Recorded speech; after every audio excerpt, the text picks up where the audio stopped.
Hi hello ನಮಸ್ಕಾರ ಎಲ್ಲರಿಗೂ. ಇವತ್ತಿನ ವಿಡಿಯೋದಲ್ಲಿ ನೀವು ನೋಡ್ತಿದ್ದೀರಿ ಬ್ಲಾಸ್ಟರ್ ಭಾರಿ ಎಂಜಾಯ್ ಮಾಡ್ಕೊಂಡು ಫುಡ್ ತಿಂತಿದ್ದಾರೆ. ನನಗೆ ಒಂದು ಮಾತು ನಿಮ್ಮೊಟ್ಟಿಗೆ ಶೇರ್ ಮಾಡಬೇಕಂತೇಳಿ ಅನಿಸ್ತು. ಗಂಡನಿಗೆ ಹೆಂಡತಿ ಅಡಿಗೆ ಮಾಡಿ ಕೊಡೋದ್ರಿಂದ ಅಲ್ಲಿ ಪ್ರೀತಿ ಹೆಚ್ಚಾಗ್ತದಂತೆ. ಹೆಂಡತಿ ಮಾಡಿದ ಯಾವುದೇ ಅಡಿಗೆ ಆಗಲಿ ಗಂಡನಿಗೆ ಇಷ್ಟ ಆಗ್ತದೆ ಮತ್ತು ಅದು ಬಾಂಡಿಂಗ್ ಏನು ಉಂಟ ಅದು ಹೆಚ್ಚಾಗ್ತದಂತ ಹೇಳ್ತಾರೆ. ಅದು ನಿಜ. ನಾನಿಲ್ಲಿ ಬಾಜಿರೋದು ಚಪಾತಿ ಇತ್ತು, ಅದರಲ್ಲೊಂದು ಸಿಂಪಲಾಗಿ ಏನಾದರೂ ಒಂದು ಸ್ಪೆಷಲ್ ಅವರಿಗೆ ಮಾಡಿಕೊಡುವ ಅಂತ ಎಲ್ಲ ರೆಡಿ ಮಾಡಿ ಇಟ್ಕೊಂಡಿದ್ದೆ.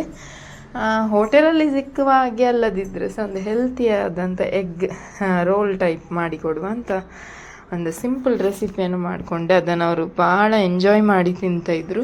ನನಗೆ ಇಷ್ಟ ನನ್ನ ಗಂಡನಿಗೆ ಏನಾದರೂ ಒಂದು ಹೊಸತು ಹೆಲ್ದಿ ಆಗಿರುವಂಥದ್ದು ಮನೆಯಲ್ಲೇ ಮಾಡಿಸಿ ಅವರಿಗೆ ತಿನ್ನಿಸುವಂಥದ್ದು. ಅದರಲ್ಲಿ ಏನೋ ಒಂದು ಸಮಾಧಾನ ನನಗೆ. ನಾನು ಬಹಳ ಖುಷಿಪಟ್ಟು ಮಾಡ್ತೇನೆ, ಖುಷಿಯಿಂದ ಮಾಡ್ತೇನೆ. ಸೊ ಅವರು ಸಹ ಅದನ್ನು ಖುಷಿಯಿಂದ ತಿಂತಾರೆ.